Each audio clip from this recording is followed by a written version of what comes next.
स्वागत है आपका हमारे खास प्रोग्राम में और मैं हूं आपके साथ कुसुम रावत।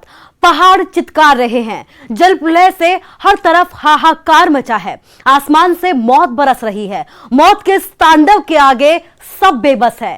देवभूमि हिमाचल में बादलों की आफत बरस रही है, हर तरफ तबाही का मंजर है, मौत का मंजर है। प्रकृति का प्रहार न सिर्फ पहाड़ों में देखने को मिल रहा है बल्कि पंजाब हरियाणा के मैदानी इलाकों में भी पिछले 24 घंटे से भारी बारिश ने खूब कहर बरपाया है। हर तरफ बस पानी ही पानी है, गलियां सड़कें सब पानी से लबालब है। सरकार प्रशासन के दावे भी यहां पर पानी के साथ बहते हुए नजर आए हैं।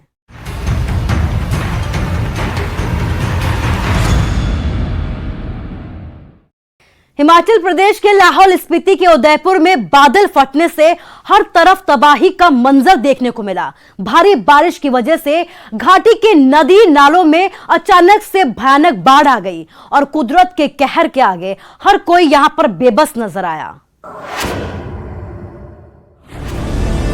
बादलों ने फिर बरपाया कहर, कुदरत का रौद्र रूप, उफनते नदी नाले, हर तरफ तबाही का मंजर, आसमान से बरसती मौत।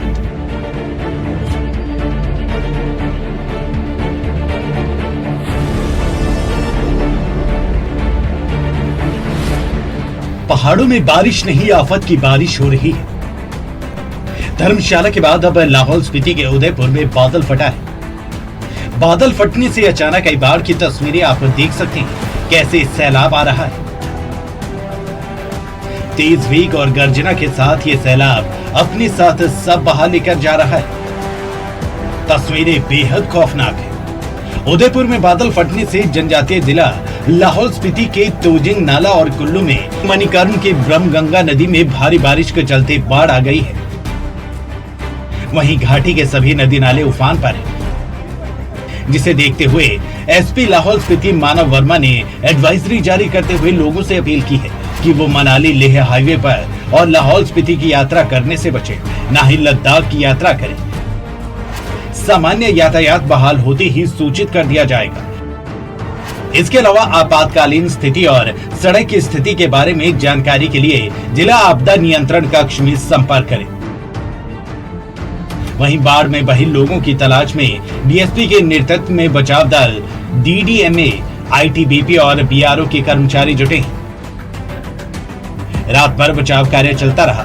अब तक 7 शव बरामद किए गए हैं। हालातों को देखते हुए मनाली लेह नेशनल हाईवे पर साकाश नाला के दोनों ओर का यातायात रोक दिया गया है। घाटी में नालों में जलस्तर बढ़ने के कारण कीर्तिंग, कमरी और कुकुम सेरी के पास तांदी से उदयपुर का रास्ता यातायात के लिए अवरुद्ध हो गया है। वहीं भारी बारिश के कारण पानी का स्तर बढ़ने से साकाश नाले के पास नेशनल हाईवे भी अवरुद्ध है। इसके अलावा मनाली लेह हाईवे के दारचा शिंकुला सड़क मार्ग भी यातायात के लिए बाधित है, क्योंकि नालों का मलबा भी सड़कों पर भी आ गया, जिसके चलते कई सड़कें वाहनों की आवाजाही के लिए बंद हो गई हैं। चंगोट पुल भी बह गया है, जिससे ग्रामीणों का शहर से संपर्क टूट गया है। आधिकारिक जानकारी के मुताबिक बीआरओ ग्रेफ 94 आरसीसी के 4 व्यक्ति, 2 मजदूर एयरटेल बीटीएल के 4 अन्य लोग यात्रा कर रहे थे। वो पांगी किलाड़ की ओर जा रहे थे। ये सभी लोग लापता हैं। इसके अलावा 3 लोगों को बचा लिया गया है। एक को गंभीर रूप में घायल अवस्था में कुल्लू रेफर कर दिया गया है। उधर ब्रह्मगंगा में भी बाढ़ आ गई। कुल्लू के मणिकर्ण में भी बुधवार सुबह ठीक 6 बजे भारी बारिश के चलते बाढ़ आ गई। इसमें मां बेटा बह गए। वहीं एक कैंपिंग साइट भी बाढ़ की भीड़ चढ़ गई। बताया जा रहा है कि इस बाढ़ में एक और महिला भी लापता हो गई है। वहीं जब ब्रह्मगंगा नदी के जलस्तर ने विकराल रूप धारण किया तो लोगों में अफरा तफरी मच गई। लोग सुरक्षित जगहों की तरफ भागने लगे। जब बाढ़ का पानी एक घर की तरफ बढ़ गया तो माँ बेटा भी सुरक्षित स्थान की तरफ भागने लगे थे, लेकिन दोनों खुद को बचा नहीं पाए और बह गए। बताया जा रहा है कि महिला का ससुर सुरक्षित है। प्रशासन ने रेस्क्यू टीम को मौके पर भेजा है और बचाव कार्य जारी है। बादल फटने के चलते लाहौल स्पीति जिले में अचानक आई बाढ़ से 7 लोगों की मौत हो गई, जबकि 3 अभी भी लापता है। चंबा जिले में भी एक शख्स के लापता होने की खबर है। लाहौल स्पीति जिले के उदयपुर में मंगलवार की रात 8 बजे यह घटना हुई। मजदूरों के 2 टेंट और एक प्राइवेट जेसीबी ड्राइवर इस बाढ़ में बह गए। जम्मू कश्मीर का एक मजदूर मोहम्मद अल्ताफ इस घटना में घायल हो गया, जिसे नजदीकी अस्पताल में इलाज के लिए भर्ती कराया गया है। राज्य पुलिस और आईटीबीपी की टीम लापता लोगों की तलाश में जुट गई है, लेकिन पानी का बहाव ज्यादा होने के चलते मंगलवार की रात सर्च ऑपरेशन रोकना पड़ा। बुधवार की सुबह ऑपरेशन फिर से शुरू किया गया। बारिश ने देवभूमि में फिर से तांडव मचाया। कई जिलों में बाढ़ जैसे हालात हैं। कई लोगों की मौत हो चुकी है तो कई अभी लापता है। प्रशासन और बीआरओ के जवान राहत और बचाव कार्य में जुटे हैं। मौसम विभाग के मुताबिक अगले कुछ घंटे हिमाचल पर और भारी होने वाले हैं। कई जिलों में भारी बारिश का अलर्ट है। Bureau report, news 18 Himachal.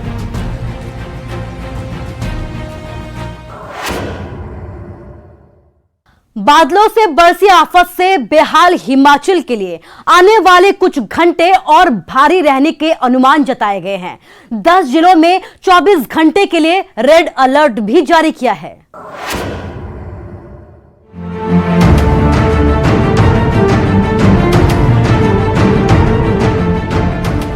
खतरा अभी टला नहीं है। कुदरत का गुस्सा अभी शांत नहीं हुआ है। पहाड़ों पर प्रलय अभी बाकी है। आसमान से आफत की बारिश से अभी राहत नहीं मिली है। जी हां, हिमाचल प्रदेश के लिए पिछले कई घंटे भारी परेशानी वाले रहे और अगले 24 घंटों के लिए भी आगाह किया गया है। कहीं बादल फटने से, कहीं भारी बारिश के कारण हिमाचल के कई जिलों में बाढ़ जैसे हालात हैं। तबाही के निशान बता रहे हैं कि किस कदर आसमान से आफत की बारिश हुई है। लेकिन यह आपदा अभी जारी रहने की आशंका है। 10 जिलों में अगले 24 घंटों के लिए रेड अलर्ट है।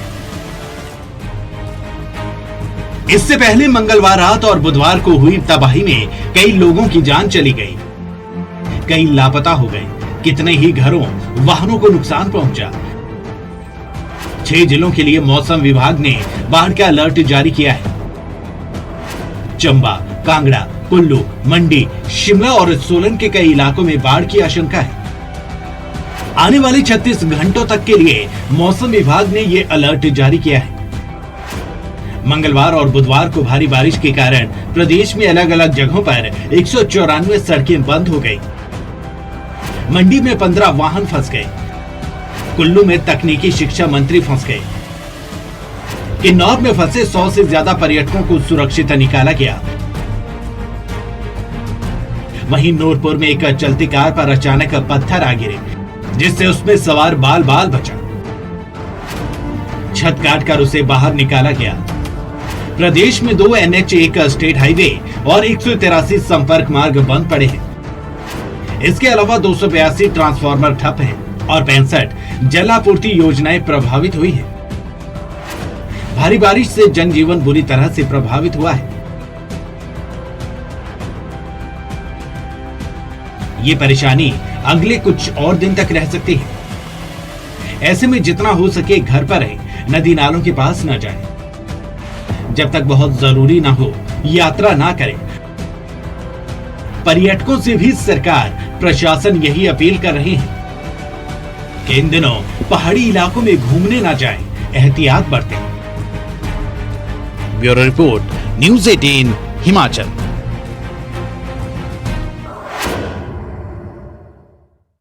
आसमान से मानो बारिश नहीं, आफत आ रही है। हिमाचल ही नहीं बल्कि जम्मू कश्मीर में भी कुदरत ने जमकर तबाही मचाई है। किश्तवाड़ में बादल फटने से करीब 9 घरों को नुकसान हुआ है। कई लोगों के यहां पर जान चली गई तो कई अभी भी लापता हैं।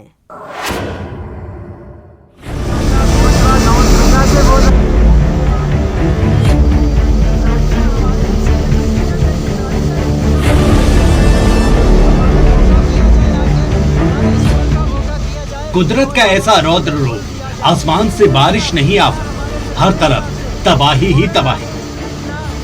पानी का बहाव ऐसा कि मानो सब कुछ इसमें समा जाए। तबाही की ये तस्वीरें जम्मू कश्मीर में किश्तवाड़ के हुंजर डचन गांव की हैं, जहां बादल फटने से 4 लोगों की मौत हो गई। जानकारी के मुताबिक 17 लोगों को रेस्क्यू कर लिया गया है। कई लोग लापता बताए जा रहे हैं। खराब मौसम की वजह से बचाव के लिए पुलिस और सेना के जवानों को मौके पर पहुंचने के लिए दिक्कतों का सामना करना पड़ा। घायलों को एयरलिफ्ट करने के लिए एयरफोर्स की मदद ली गई। किश्तवाड़ में बादल फटने के बाद रेस्क्यू ऑपरेशन चलाया गया। यहां के डिप्टी कमिश्नर ने बताया कि एसडीआरएफ की टीम ने भी मौके पर पहुंचकर रेस्क्यू ऑपरेशन शुरू किया। बादल फटने से हुई तबाही में करीब 9 घरों को भारी नुकसान हुआ है। 6 शवों को खबर लिखे जाने तक बरामद कर लिया गया था। मौत का आंकड़ा बढ़ने की आशंका है। बाकियों की तलाश जारी थी। कई लोग इस हादसे के बाद से लापता बताए जा रहे हैं। केंद्रीय मंत्री जितेंद्र सिंह ने यहां के डीएम अशोक शर्मा से बात की और हालात का जायजा लिया। केंद्रीय मंत्री जितेंद्र सिंह ने ट्वीट कर जानकारी दी कि आर्मी और एसडीआरएफ की मदद से बचाव कार्य जारी है। 30-40 लोग अब भी लापता हैं। घायलों को एयरलिफ्ट करने की जरूरत पड़ने पर आईएएफ से भी संपर्क किया गया। ऐसे मामले में नौसेना से भी मदद ली जाएगी। केंद्रीय गृह मंत्री अमित शाह ने कहा कि किश्तवाड़ में बादल फटने के बारे में मैंने जम्मू कश्मीर के एलजी और डीजीपी से बात की है। एसडीआरएफ, सेना और स्थानीय प्रशासन बचाव कार्य में लगा हुआ है। एनडीआरएफ भी वहां पहुंच रही है। लोगों की जान बचाना हमारी प्राथमिकता है। शोकाकुल परिवारों के प्रति संवेदना व्यक्त करता हूं। वहीं जम्मू कश्मीर के एलजी ने इस घटना पर संवेदनाएं प्रकट की है और लगातार स्थिति की निगरानी करने की बात कही गई है। जिला प्रशासन के मुताबिक डचन की ऐसी जगह पर यह घटना हुई है जहां सड़कें नहीं हैं। रेस्क्यू टीम को भेजने में भी काफी दिक्कतें पेश आई। पुलिस और सेना के जवानों को मौके पर पहुंचने में भी परेशानी हुई। Bureau report, news 18 Himachal.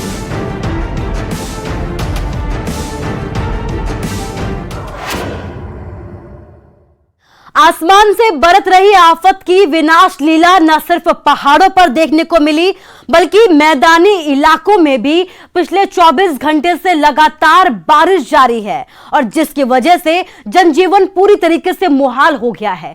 Punjab Haryana में झमाझम बारिश ने प्रशासन के दावों की पोल खोल कर रख दी। साइबर सिटी गुरुग्राम की सड़कें पानी से लबालब भर गई। विधायक जी के घर में भी यहां पानी घुसता हुआ नजर आया।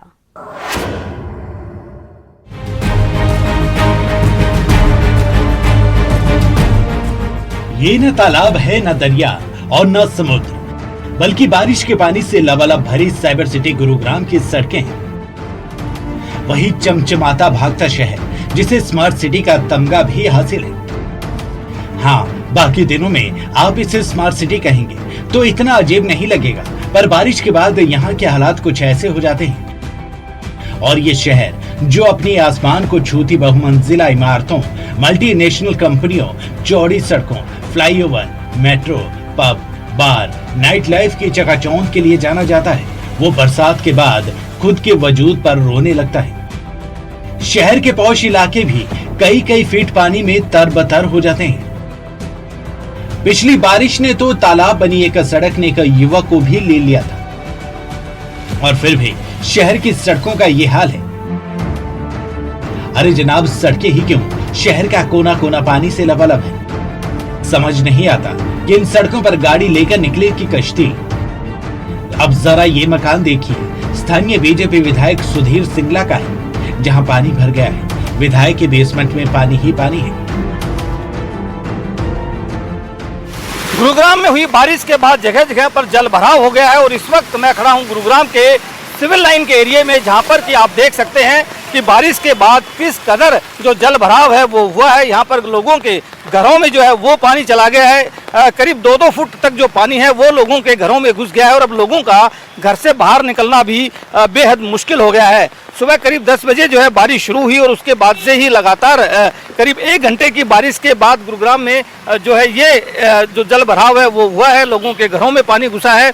लोग जो है एक तरह से अपने घरों में कैद होकर रह गए हैं, बाहर निकल नहीं पा रहे हैं। ये गुरुग्राम शहर का एक तरह से वो इलाका है जिसे वीआईपी इलाका कहा जाता है सिविल लाइंस का, क्योंकि यहाँ पर ना सिर्फ नज़दीक ही इसके करीब 50 से 60 मीटर की दूरी पर, जहाँ इस वक्त मैं मौजूद हूँ, जहाँ से करीब 50 से 60 मीटर की दूरी पर ही गुरुग्राम पुलिस कमिश्नर का दफ्तर है, उनका रिहाइश है, उनकी घर है, जिला उपायुक्त का घर है और दफ्तर भी इसके नज़दीक ही है। जो दूसरे आला अधिकारी हैं गुरुग्राम जिला के प्रशासन के, उनके घर और दफ्तर यहाँ से महज 50 से 100 मीटर की दूरी के ऊपर मौजूद हैं। इतना ही नहीं, गुरुग्राम के जो विधायक सुधीर सिंगला है, उनका मकान भी ठीक यहीं पर करीब 50 मीटर की दूरी पर स्थित है। और यहाँ पर पानी का ये आलम है कि पूरी तरह से जो सड़क है वो नदी में तब्दील हो गई है। सुबह जिस तरह से बारिश हुई उसके बाद के ये हालात हैं कि गुरुग्राम में हर कोने पर पानी ही पानी जो है वो नज़र आता है, चाहे वो नया गुरुग्राम हो, चाहे वो पुराना गुरुग्राम हो। अपने आप में जिसे हाईटेक सिटी कहा जाता है, एक तरह से उस सिटी का ये हाल है कि कुछ घंटों की बारिश के बाद ही पूरी तरह से जो सड़कें हैं वो नदी में तब्दील हो जाती हैं। हालांकि मानसून की तीसरी बारिश है जो गुरुग्राम में हुई है और उस बारिश के दौरान भी स्थिति वैसी ही है जैसी कि पहली बारिश के दौरान थी। एक बारिश में ही गुरुग्राम जैसे आधुनिक शहर की तस्वीर बदल जाती है। इसके विकास पर रोना आता है। ये विकास है या विनाश, कहना मुश्किल हो जाता है। जिन अधिकारियों के जिम्मे इसे स्मार्ट बनाने की जिम्मेदारी है, वो ऐसे वक्त में मुंह छुपाते फिर रहे हैं और जब मीडिया के सामने आ भी जाएं, तो ऐसे व्यवहार करते हैं जैसे कुछ हुआ ही नहीं। सब कमियां तो सिर्फ मीडिया को ही दिखती हैं।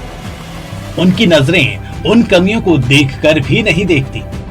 तभी तो हर बार तमाम दावों, वादों और करोड़ों रुपए विकास के नाम पर बर्बाद कर देने के बाद भी बारिश में इस शहर की बदहाली दूर नहीं होती। जगह जगह जल भराव से शहर समुद्र बन जाता है। जहां किसी को बाहर निकलना हो तो अपनी जिम्मेदारी पर ही जाए। प्रशासन आपकी सुरक्षा की गारंटी नहीं देगा। ये शहर गुड़गांव से गुरुग्राम तो हो गया, पर जल भराव की समस्या पहले भी थी और आज भी है। ये अभी तक नहीं बदली। धर्मेश शर्मा, न्यूज़ 18, गुरुग्राम।